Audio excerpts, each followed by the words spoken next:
السلام علیکم دوستو، ویڈیو کو دیکھنے سے پہلے ہمارے اس چینل کو سبسکرائب کر لیں اور نیچے موجود بیل آئیکن کو بھی ضرور کلک کر لیں تاکہ ہماری ویڈیوز آپ کے پاس بر وقت پہنچتی رہیں۔ 1951 اور 1985 کے درمیان ڈاکٹر گراہم نے ہر طرح کے ممکنہ فارمولوں کی بنیاد پر سلامتی کونسل کو 6 رپورٹس پیش کی۔ اس کے تقریباً ہر فارمولے کو پاکستان منظور اور بھارت نامنظور کرتا رہا۔ ڈاکٹر گراہم کی پہلی رپورٹ میں جو تجاویز پیش کی گئی تھیں ان کو سلامتی کونسل کی تائید بھی حاصل تھی، اسی لیے کونسل نے ان تجاویز کو ایک قرارداد کی صورت میں بھی منظور کر لیا تھا۔ یہ قرارداد 23 دسمبر 1952 کو منظور ہوئی تھی، لیکن بھارت نے اسے قبول کرنے سے یکسر انکار کر دیا۔ ڈاکٹر گراہم کی 5ویں رپورٹ کے بعد سلامتی کونسل نے اپنے صدر اور سویڈن کے سفیر گنار یارنگ کو اختیار دیا کہ وہ اس تعطل میں دخل دے اور اسے توڑنے کی کوشش کریں۔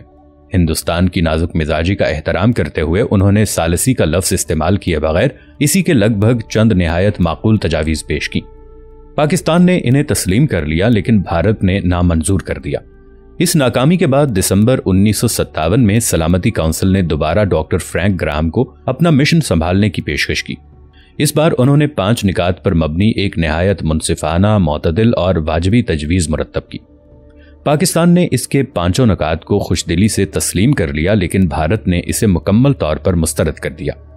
ڈاکٹر گراہم نے اپنی آخری اور چھٹی رپورٹ 1958 میں پیش کی تھی، لیکن اس پر غور کرنے کے لیے سلامتی کونسل کو 4 برس بعد اپریل 1962 میں فرصت ملی۔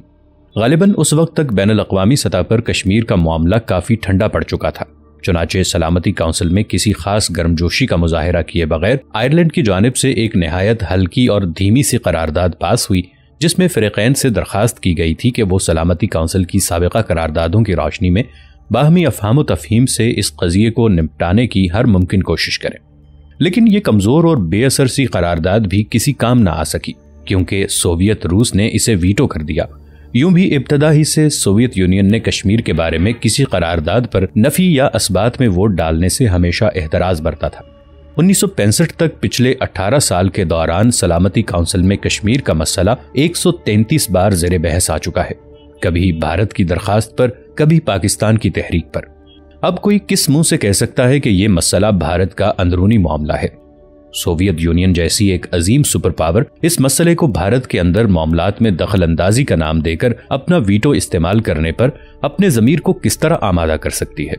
ان پریشان کن اور حیران کن سوالات کے جواب چانکیا اور کوٹلیا کے شاستروں میں تو ہوں گے، لیکن مہذب اور شائستہ اقوام کی تواریخ میں ڈھونڈنے سے بھی نہ مل سکیں گے۔ سلامتی کونسل کی بین الاقوامی سٹیج پر بھارت نے جو ڈرامہ رچا رکھا تھا اس کی کچھ جھلکیاں تو مختصراً بیان ہو چکی، لیکن خود مقبوضہ کشمیر کے اندر جو ناٹک کھیلا جا رہا تھا اس کی داستان الگ ہے۔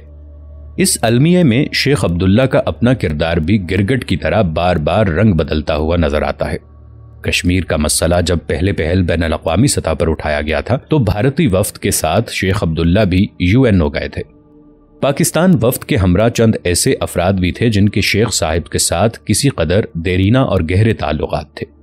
ان میں سے کسی نے شیخ صاحب کو پاکستان کے موقف کی طرف مائل کرنے کی کوشش کی تو وہ طیش میں آ گئے اور انتہائی غرور اور تکبر سے بولے، بھارت کے ساتھ کشمیر کا الحاق قطعی اور اٹل ہے، اب تو خدا بھی خود آ کر اسے توڑنا چاہے تو یہ ٹوٹ نہیں سکتا۔ نعوذ باللہ۔ یہ قصہ مجھے ابو الاثر حفیظ جالندھری نے سنایا تھا، جو اس واقعے کے چشمدید گواہ تھے۔ اپنے اس دعوے کو عملی جامہ پہنانے کے لیے شیخ عبداللہ نے پنڈت نہرو کے زر خرید غلام کا روپ دھار کر طرح طرح کے پاپڑ بیلے۔ اکتوبر 1950 میں بھارت نے اپنے آئین میں ایسی ترامیم کر ڈالی جس کی روح سے ہندوستان کو مقبوضہ کشمیر میں بھی اپنی مرضی کے قوانین نافذ کرنے کا حق حاصل ہو گیا۔ پاکستان کے دوتی نے حسب توفیق UNO کے نقار خانے میں اپنی آواز اٹھائی، لیکن بے سود۔ اس اقدام کے 1 برس بعد بھارت نے مقبوضہ کشمیر میں ایک آئین ساز اسمبلی کا سوانگ رچا کر اس سے ریاست کے الحاق پر تصدیق کا انگوٹھا لگوانے کا منصوبہ تیار کر لیا۔ اس اسمبلی کی حیثیت کے بارے میں سلامتی کونسل نے ایک قرارداد کے ذریعے پہلے ہی یہ اعلان کر دیا تھا کہ اسے ریاست کے الحاق کے بارے میں کوئی فیصلہ کرنے کا حق حاصل نہ ہوگا، کیونکہ یہ فیصلہ لازمی طور پر انہی قراردادوں کے مطابق کیا جا سکتا ہے جنہیں UNO بھارت اور پاکستان کی منظوری حاصل ہے۔ اس موقع پر سلامتی کونسل میں بھارتی نمائندے نے برسرعام اور کھلے بندوں بین الاقوامی رائے عامہ کو یہ یقین دہانی کرائی کہ مقبوضہ کشمیر میں قائم ہونے والی آئین ساز اسمبلی کا ان معاملات سے ہرگز کوئی واسطہ نہ ہوگا جن کا فیصلہ سلامتی کونسل کے دائرہ اختیار میں ہے۔ بھارتی نمائندے نے واضح طور پر یہ بھی کہا کہ یہ اسمبلی کے الحاق کے مسئلے پر اظہار رائے تو کر سکے گی، لیکن اسے کسی قسم کا فیصلہ کرنے کا بالکل کوئی اختیار نہ ہوگا۔ اس وعدہ وعید کے بعد مقبوضہ کشمیر میں اس نام نہاد آئین ساز اسمبلی کے لیے انتخابات ہوئے، جو سراسر چال بازی، دھاندلی اور فریب کا دھندا تھے۔ ان کے نتیجے میں شیخ عبداللہ کی جماعت نے تمام کی تمام 75 نشستیں بلا مقابلہ جیت لیں۔ انتخابات کے تقریباً 10 ماہ بعد جولائی 1952 میں شیخ عبداللہ نے اس منحوس اور شرمناک دستاویز پر دستخط کر دیے جو معاہدہ دہلی کے نام سے موسوم ہے۔ اس معاہدے کی روح سے ریاست کا پورا وجود مکمل طور پر بھارتی حکومت کے زیر نگیں آ گیا۔ 106 برس قبل انگریزوں نے اس بہشت ارضی کو معاہدہ امرتسر کے ذریعے مبلغ 75 لاکھ نانک شاہی روپے کے عوض گلاب سنگھ ڈوگرا کے ہاتھ فروخت کر ڈالا تھا۔ اب 1952 میں شیخ عبداللہ نے معاہدہ دہلی کے نام پر اس سرزمین کو پنڈت جواہر لال نہرو کے قدموں میں فقط اپنی کرسی کے عوض ڈال دیا۔ پنڈت جی کو یہ سودا راس آیا، کیونکہ 1 سال اور 1 ماہ کے اندر انہوں نے شیخ صاحب کو کرسی اقتدار سے اٹھا کر منہ کے بل نیچے دے مارا اور لگے ہاتھوں گھسیٹ کر جیل کی کال کوٹڑی میں بند کر دیا۔ اس اجمال کی تفصیل یہ ہے کہ مقبوضہ کشمیر پر بھارت کا فوجی قبضہ استبداد تو پہلے سے ہی موجود تھا، لیکن معاہدہ دہلی کے وجود میں آتے ہی ہندوستان کو ریاست کے تمام امور میں دخل اندازی کا بذوم خود آئینی اور قانونی جواز بھی پیدا ہو گیا۔ بھگوڑا مہاراجہ ہری سنگھ عرصہ دراز سے امور ریاست سے کنارہ کش ہو کر جلا وطنی کے دن گزار رہا تھا۔ اب ڈوگرا راج کی موروثی گدی کو موقوف کر کے مہاراجہ کے 35 سالہ بیٹے کرن سنگھ کو ریاست کے آئینی سربراہ کے طور پر منتخب کر لیا گیا۔ اس پر ریاست کے طول و عرض میں ہندو آبادی میں شدید رد عمل رونما ہوا اور جگہ جگہ شیخ عبداللہ کے خلاف مظاہروں کا تانتا لگ گیا۔ ریاست بھر میں ہندوؤں اور مسلمانوں کے درمیان کشیدگی بھی زور پکڑ گئی۔ اب شیخ صاحب کی آنکھیں کھلیں اور انہیں ہندوؤں کے ساتھ اپنی وفاداری کا نوشتہ دیوار صاف طور پر ظاہر ہو کر سامنے نظر آنے لگا۔ مایوسی کے عالم میں بوکھلا کر انہوں نے ایک بار پھر پینترا بدلا اور اپنی تقریروں میں بھارت کے خلاف گلے شکوے کے علاوہ کشمیر کی خود مختاری اور آزادی کا راگ بھی الاپنا شروع کر دیا۔ ان کے اس رویے میں بھارت کو کشمیر کے خلاف بین الاقوامی سازشوں کو بو آنے لگی۔ چنانچہ پنڈت جواہر لال نہرو کی آشیرواد حاصل کرنے کے بعد کرن سنگھ نے 9 اگست 1953 کے روز شیخ عبداللہ کو معزول کر کے جیل بھیج دیا۔ شیخ صاحب کی جگہ بخشی غلام محمد مقبوضہ کشمیر کے وزیر اعلیٰ مقرر ہوئے۔ انہوں نے آتے ہی ڈنکے کی چوٹ پر یہ اعلان فرمایا کہ پاکستان جس استصواب رائے کے خواب دیکھ رہا ہے، کشمیر میں رائے شماری کا وہ دن کبھی طلوع نہ ہوگا۔ 5 ماہ بعد فروری 1954 میں انہوں نے اپنا وعدہ پورا کر دکھایا اور کشمیر کی نام نہاد اسمبلی نے بھارت کے ساتھ ریاست کے الحاق کی توثیق کر دی۔ اسی کے ساتھ ہی بھارت نے بھی اپنا پورے کا پورا آئین مقبوضہ کشمیر پر مسلط کر دیا اور یوں پنڈت جواہر لال نہرو کے الفاظ میں کشمیر بھارت کا اٹوٹ انگ بن گیا۔ پاکستان نے ان اقدامات کے خلاف بھارت سے احتجاج کیا تو پنڈت نہرو اپنی عادت کے مطابق بگلا بھگت بن کر بیٹھ گئے اور فرمایا کہ UN کی قراردادوں کے مطابق بھارت کشمیر میں استصواب رائے کا وعدہ نبھانے کا سختی سے پابند ہے۔ بغل میں چھری اور منہ میں رام رام کی اس سے زیادہ واضح مثال چراغ لے کر ڈھونڈنے سے بھی ملنا محال ہے۔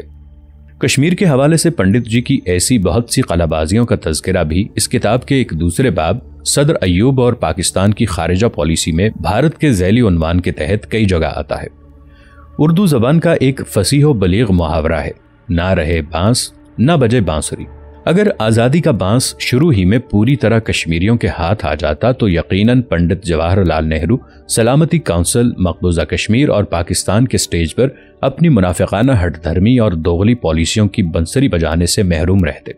اس کا ایک طریقہ تو یہ تھا کہ جب مجاہدین کا لشکر مظفر آباد کے راستے سری نگر کی جانب روانہ ہوا تھا، اس کے ساتھ ہی بیک وقت سوچت گڑھ کی طرف سے جموں کی طرف بھی چڑھائی کر دی جاتی۔ 18-20 میل کا یہ میدانی فاصلہ چند گھنٹوں میں طے کر کے جموں کا شہر اور وسیع علاقہ بآسانی فتح کیا جا سکتا تھا۔ مسلم کانفرنس کے قائم مقام صدر چودھری حمید اللہ اور خواجہ دین وانی کے علاوہ پروفیسر محمد اسحاق قریشی اور چودھری غلام عباس کے بھائی محمد زبیر صاحب نے یکے بعد دیگرے لاہور اور کراچی میں زعمائے پاکستان کی توجہ اس حکمت عملی کو آزمانے کے لیے بہت ہاتھ پاؤں مارے، لیکن کسی وجہ سے کسی صاحب اقتدار شخص نے ان کی تجاویز پر عمل کرنے کی حامی نہ بھری۔ اس کے علاوہ کشمیر کو مکمل طور پر آزاد کروانے کا ایک اور موقع بھی ہاتھ آیا تھا، جو ہاتھ سے نکل گیا۔ بھارتی افواج تو کشمیر میں 27 اکتوبر 1947 کی صبح سے داخل ہونا شروع ہوئی تھیں، لیکن ہمارے GHQ کو ان کے اس ارادے کی خبر ایک رات قبل ہی مل چکی تھی۔ یہ اس طرح کہ لاہور ایریا ہیڈ کوارٹر نے بھارتی پیراشوٹ بریگیڈ کا ایک خفیہ پیغام راستے میں ہی پکڑ کے اس کے رموز پڑھ لیے تھے اور اسے فوراً اپنے GHQ تک پہنچا دیا تھا۔ اس روز قائد اعظم لاہور میں موجود تھے، لیکن کسی نامعلوم وجہ سے کشمیر میں ہندوستانی فوجوں کے حملے کی خبر انہیں اسی روز شام کے وقت سنائی گئی۔ فوری رد عمل کے طور پر قائد اعظم نے پاکستان کی بری افواج کے قائم مقام commander in chief general sir Douglas Gracey کو حکم دیا کہ پاکستانی افواج کو بھی بلا تاخیر کشمیر میں بھیج دیا جائے۔ جنرل گریسی نے بست و لال کر کے اس حکم کی تعمیل کرنے کی بجائے نئی دہلی میں فیلڈ مارشل سر کلائیڈ کو مطلع کر دیا، جو اگلی صبح بنفس نفیس لاہور تشریف لے آئے۔ سر کلائیڈ نے دھمکی دی کہ قائد اعظم کی ہدایات پر عمل کرنے کی صورت میں افواج پاکستان کے تمام برطانوی افسروں کو واپس بلا لیا جائے گا، جس کا نتیجہ صرف یہی نکلے گا کہ فوج کا تمام تر ڈھانچہ غیر منظم ہو جائے گا۔ اس کے بعد قائد اعظم نے لارڈ ماؤنٹ بیٹن کو دعوت دی کہ وہ پنڈت جواہر لال نہرو، مہاراجہ کشمیر اور کشمیر کے وزیر اعظم کو اپنے ہمراہ لاہور لے آئیں تاکہ 29 اکتوبر کو ایک میٹنگ میں بالمشافہ گفت و شنید کے ذریعے اس سنگین صورتحال کا حل تلاش کیا جائے۔ دعوت تو منظور کر لی گئی، لیکن مقررہ تاریخ پر پنڈت جی حقیقتاً یا مصلحتاً بیمار پڑ گئے۔ اس کے بعد لارڈ ماؤنٹ بیٹن 1 نومبر کو اکیلے لاہور تشریف لائے۔ قائد اعظم نے اس کے سامنے کئی معقول مصالحتی تجاویز پیش کی۔ لارڈ ماؤنٹ بیٹن ٹال مٹول کر کے دامن بچاتے رہے کہ وہ محض آئینی گورنر جنرل ہیں۔ دہلی واپس جا کر وہ یہ تجاویز بھارتی حکومت کے سامنے رکھیں گے اور پھر ان کے فیصلے سے قائد اعظم کو آگاہ کریں گے۔ دہلی جا کر ماؤنٹ بیٹن نے قائد اعظم کو خود تو کوئی جواب نہ بھیجا، لیکن اگلے روز وزیر اعظم نہرو نے آل انڈیا ریڈیو سے کشمیر کے حوالے سے پاکستان کے خلاف ایک نہایت تند و تیز اور تلخ تقریر نشر کر ڈالی، جس سے بھارت کے اصلی عزائم تشتز بام ہو گئے۔ وہ دن اور آج کا دن بھارت کے ان عزائم میں رتی بھر فرق نہیں آیا۔